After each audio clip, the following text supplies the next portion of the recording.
మీరు చాలా అనుమానం పడకుండా నా దగ్గర పేరు కరెక్షన్ చేయించారు. కరెక్టే కదా? కరెక్టేనండి.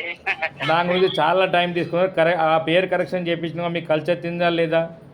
కలిసి వచ్చిందండి, నేను చూస్తున్నా కదా. కలిసి వచ్చింది. ఇంకొకటి సార్ ఏంటంటే డబ్బులు కూడా కలిసి వచ్చినాయి, కాకపోతే వచ్చి నేను నిలబడట్లేదు అయ్యారు. సార్ మీ ఫోన్ నంబర్ మీరు మారలే కదా? 34 నంబర్, 46 నంబర్, ఇలాంటి 45 నంబర్, ఫైనాన్స్ గ్రోత్ లేని నంబర్ కూడా మీ దగ్గర ఉన్నప్పుడు కూడా మీ పేరు కరెక్షన్ వల్ల మీకు ఫైనాన్స్లో కూడా గ్రోత్ అవుతుంది. అంతే కదా సార్? అదే సారా. మరి ఎందుకు సార్ వెయిటింగ్ సార్? నాకు అర్థం కాదు కదా మీరు ఫోన్ నెంబర్ మారకుండా. చెప్పండి. మారుస్తానండి. ఒకటి కాదు సార్, అది ఎంతనో మీరు నీకు చెప్తలేను కానీ ఇప్పుడు నేను అనేది ఏంటంటే సార్, మీకు తెలుసు సార్ దగ్గర పేరు కరెక్షన్ తెలిసినాక నాకు కలిసి వచ్చింది.